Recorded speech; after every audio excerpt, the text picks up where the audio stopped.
नमस्कार दोस्तों, मैं पंकज कुमार फिर से आप सबका अपने YouTube चैनल पर स्वागत करता हूं। जैसा कि मैंने इसके पहले एक वीडियो डाला राष्ट्रपति का, तो आशा करता हूं कि आप सब वो वीडियो देख चुके होंगे।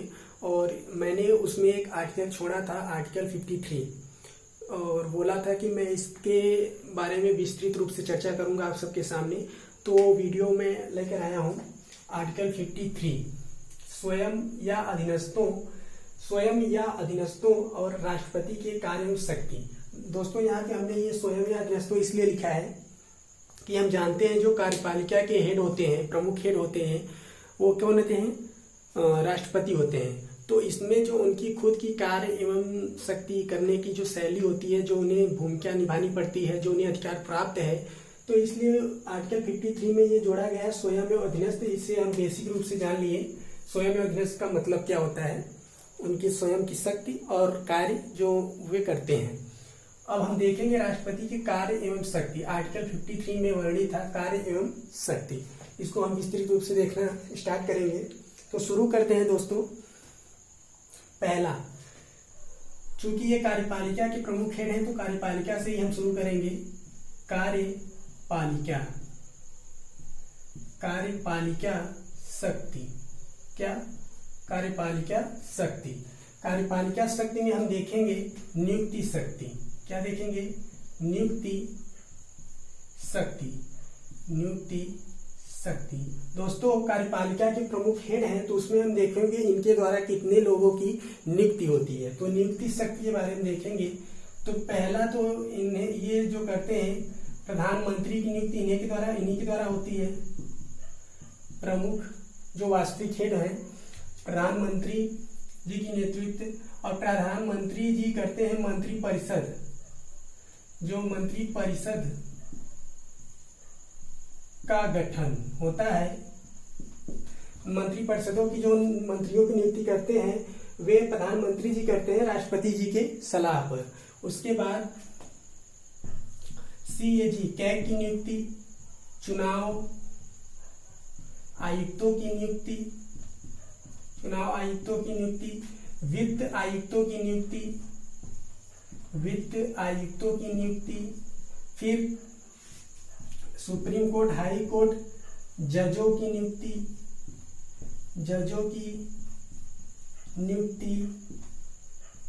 ठीक है दोस्तों, जजों की नियुक्ति, सुप्रीम कोर्ट, हाई कोर्ट, जजों की नियुक्ति। फिर उसके बाद आता है, यहां तक हमने देखा। फिर एक पॉइंट आता है अंतरराज्यीय परिषद गठन। अंतरराज्यीय परिषद जो गठन होता है, वो आर्टिकल यानी अनुच्छेद 267 नहीं दोस्तों, आर्टिकल 263, अनुच्छेद 263 के तहत अंतरराज्यीय परिषद का गठन करते हैं राष्ट्रपति महोदय जी। ठीक है दोस्तों, अब हम इसमें देखेंगे आर्टिकल है वित्त आयोग। क्या देखेंगे? वित्त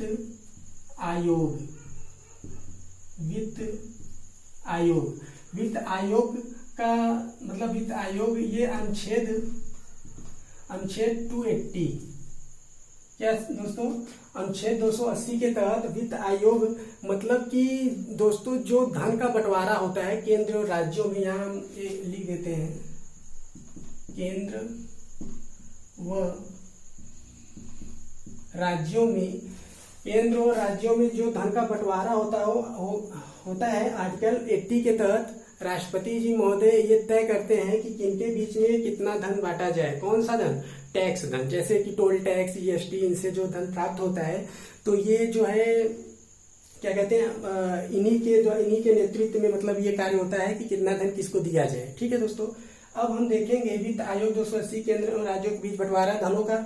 अब हम देखेंगे इसमें, यहाँ तक हो गया। यहाँ पर एक चीज और देखेंगे, बस इतना ही है इसमें। अब हम देखेंगे, ये पहला कार्यपालिका शक्ति था। ठीक है दोस्तों, अब इसमें दूसरी बात आती है, दूसरा चीज क्या आता है? विधायी शक्ति। क्या दोस्तों? विधायी शक्ति। विधायी शक्ति का मतलब विधि शक्ति। विधायी शक्ति में पहला पॉइंट हम देखेंगे संसद का अभिन्न अंग है, तो यहाँ पे हम लिख देंगे संसद अभिन्न अंग। संसद का अभिन्न अंग इन्हें माना जाता है। चूंकि राष्ट्रपति लोकसभा राज्यसभा से संसद बनता है, तो ये उन्हीं का एक भाग है, तो हम लिख दिए संसद का अभिन्न अंग। विधायी शक्ति विधि है, विधायी शक्ति इन्हीं से प्राप्त है। उसके बाद अब देखते हैं हम संसद को संबोधित करना। संसद को संबोधित करना, संसद को संबोधित करना। फिर देखेंगे किसी बिल पर हस्ताक्षर। दोस्तों हस्ताक्षर, कोई भी धन विधेयक, वित्त विधेयक, जो भी होगा, धन विधेयक की बात नहीं करेंगे, कोई भी एक्ट तब तक पारित नहीं होगा जब तक इनका हस्ताक्षर नहीं होगा। तो किसी भी बिल पर हस्ताक्षर, यहाँ पे हम ये शॉर्टकट में लिख दिए हैं। अब हम देखेंगे 123 आर्टिकल अनुच्छेद 123 के तहत अध्यादेश जारी करते हैं। क्या करते हैं? अध्यादेश जारी करना। दोस्तों अध्यादेश जारी करने का मतलब ये हुआ कि जब किसी विकट परिस्थिति में मान लीजिए कि सत्र नहीं चल रहा है, कोई योजना, कोई मतलब विधि पारित होने की संभावना नहीं है, तो उस समय सत्र नहीं चलने का मतलब है लोकसभा राज्यसभा राष्ट्रपति की ना उपस्थिति। तो उस समय मान लीजिए कि वो ना उपस्थित है, तो आर्टिकल 123 के तहत वहां उस राज्य में जो है राष्ट्रपति अध्यादेश जारी कर सकते हैं। ठीक है, अध्यादेश जारी करना, राज्य नहीं केंद्र में। उसके बाद फिर इसमें होता है सत्र या सत्रावसान। सत्र या सत्रावसान। दोस्तों सत्र या सत्रावसान का मतलब होता है कि जैसे मान लीजिए 5 वर्षों के लिए चुनाव होगा, कोई नया प्रधानमंत्री आया, तो जो लोकसभा की बैठक होनी है उसका जो डेट फिक्स करता है, सत्र कब बैठवाना है, वो डेट फिक्स कौन करता है? राष्ट्रपति करता है। पहली बैठक कब होनी है, दूसरी बैठक कब होनी है, उन सभी पे जो सलाह मशवरा देते हैं वो राष्ट्रपति महोदय जी देते हैं। सत्र या सत्रावसान। और एक चीज यहाँ काम है लोकसभा भंग करना, ये भी याद रखना। लोकसभा भंग करने की शक्ति किसको प्राप्त है? तो राष्ट्रपति महोदय जी को प्राप्त है। ठीक है, तो हम इसको रफ करते हैं दोस्तों। ये हमने 2 पॉइंट यहाँ पे देख लिया। पहला कार्यपालिका शक्ति, दूसरा विधायी शक्ति। ठीक है, अब तीसरा देखेंगे।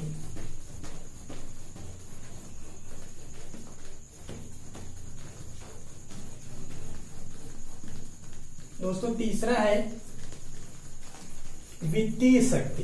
क्या है? वित्तीय शक्ति। चलिए देखते हैं। तीसरा वित्तीय शक्ति। वित्तीय शक्ति, वित्तीय शक्ति का मतलब होता है पावर ऑफ मनी, धन पावर। वित्तीय शक्ति, वित्तीय शक्ति का मतलब होता है धन पावर या पावर ऑफ मनी। तो कितना इनका धन पे अधिकार है वो हम देखेंगे। तो पहला चीज इसमें ये है, पहली चीज इसमें ये है, कोई धन विधेयक, कोई धन विधेयक, धन विधेयक पारित नहीं कहेंगे, पेश होने से पूर्व, पेश होने के पूर्व हस्ताक्षर। क्या? हस्ताक्षर। मतलब दोस्तों यहाँ पे है धन विधेयक पेश होने के पूर्व हस्ताक्षर। हमने वहां पे कहा था कि धन विधेयक कुछ और, तो धन विधेयक एक ऐसा विधेयक है जो कि पहले राष्ट्रपति जी का उस पे हस्ताक्षर होगा, तब जाके वो लोकसभा में जाएगा। लोकसभा में पारित होने के बाद वो राज्यसभा में जाएगा और राज्यसभा को 14 दिन का टाइम दिया जाएगा कि आप इसमें सलाह विमर्श करके इसे पारित करिए, नहीं ये 14 दिन के बाद स्वतः ही पारित हो जाएगा।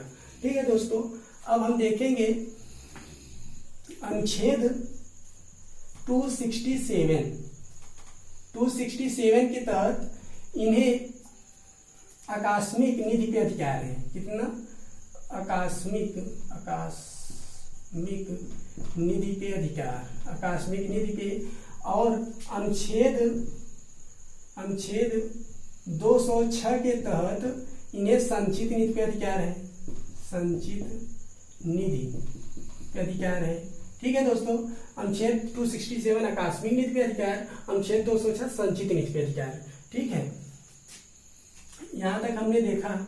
अब हम देखेंगे दोस्तों, तो यहाँ पे 3 ही पॉइंट जरूरी है। एक तो धन विधेयक पेश होने के पूर्व हस्ताक्षर, दूसरा अनुच्छेद 267 के तहत आकस्मिक निधि पे अधिकार, अनुच्छेद 206 के तहत संचित निधि पे अधिकार।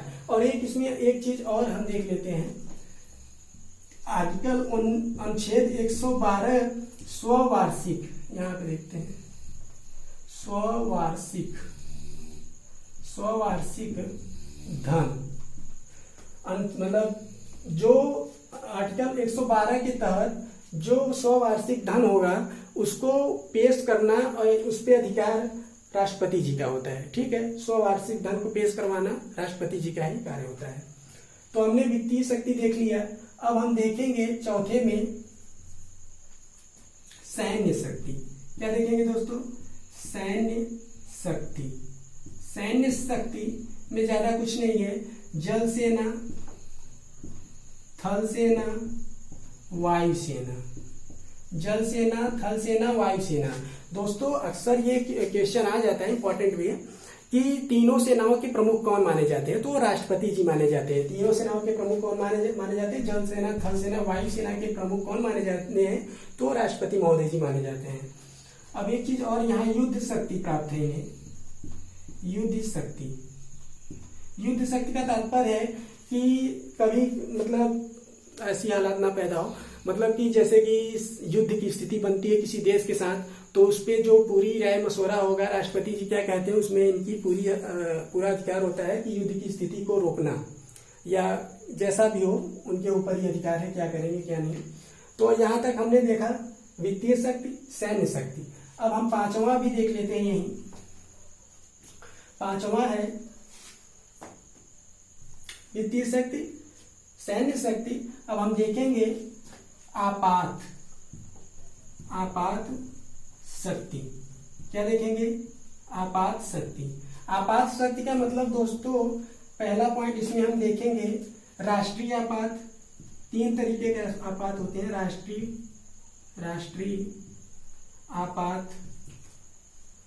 आपात लगाना। राष्ट्रीय आपात अनुच्छेद 352 के तहत लगता है दोस्तों। अनुच्छेद याद रखेंगे, राष्ट्रीय आपात 352 के तहत लगता है। और हमारे भारत में 3 बार राष्ट्रीय आपात लग चुका है, 1962 में, 1971 में और एक 1975 में। 1962 में क्यों लगा जानते होंगे? भारत चीन युद्ध। 1971 में क्यों लगा? भारत पाकिस्तान युद्ध, बांग्लादेश इसमें विभाजित हुआ। 1975 में लगा, एक जेपी बाबू थे, उन्हीं के आंदोलन के नेतृत्व में राष्ट्रीय आपात लगाया गया था।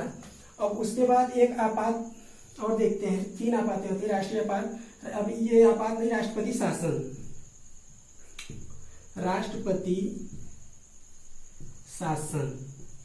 दोस्तों राष्ट्रपति शासन जो होता है वो आर्टिकल यानी अनुच्छेद 356 के तहत लगाया जाता है। याद रखेंगे, राष्ट्रपति शासन जो है वो आर्टिकल 356 के तहत लगाया जाता है राज्यों में। यहाँ पे लिख देते हैं राज्यों में। ठीक है दोस्तों, राष्ट्रपति शासन 356 के तहत राज्यों में लगाया जाता है। ठीक है, हम जानते हैं जम्मू कश्मीर एक ऐसा राज्य है जिसपे जो है राष्ट्रपति शासन लगा हुआ था। अब उसके बाद देखेंगे वित्तीय आपात। क्या दोस्तों? वित्तीय आपात दोस्तों ये है अनुच्छेद आर्टिकल 360 के तहत वित्तीय आपात लगता है। भगवान न करे वित्तीय आपात कभी लगे। अभी हमारे भारत में कभी भी वित्तीय आपात की स्थिति नहीं बनी है, ना लगा हुआ है। ठीक है, उसके बाद हमने ये देखा, इसको रफ करते हैं दोस्तों। देखा वित्तीय शक्ति, धन पावर, और उसके बाद सैन्य शक्ति, फिर देखा आपात शक्ति। अब हम आगे देखेंगे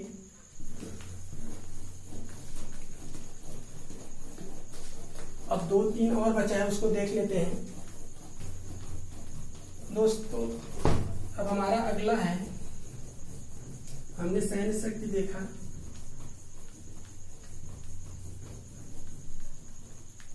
अब हमारा है वीटो पावर। क्या है दोस्तों? Veto power. Veto power, veto power का तात्पर्य दोस्तों यहाँ पे वीटो पावर को हम पॉकेट पावर भी कहते हैं। जैसे कि मान लीजिए कि कोई भी विधेयक लोकसभा में पारित हुआ, राज्यसभा में पारित हुआ और वो किसी चीज का उल्लंघन कर रहा है, राष्ट्रपति को लग रहा है कि ये ऐसा नहीं होना चाहिए, तो वो पारित हस्ताक्षर ना करके वो अपने पास रख लेते हैं, वही उन्हें कहते हैं वीटो पावर।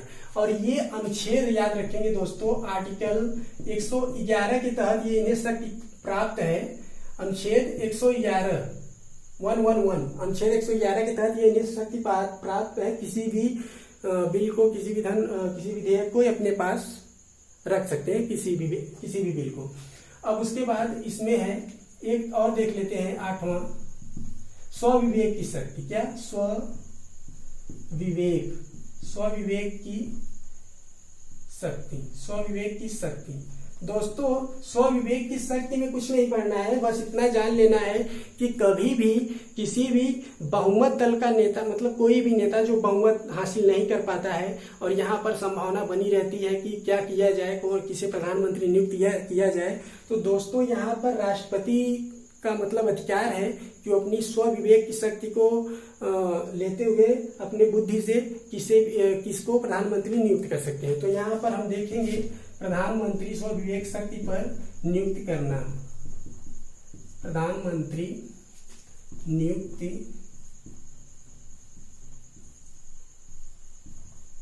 करना। ठीक है दोस्तों, यहां तक हमने देखा, ये 7वां हेडिंग था। एक हेडिंग इसमें और बचा हुआ है, 8वां देख लेते हैं।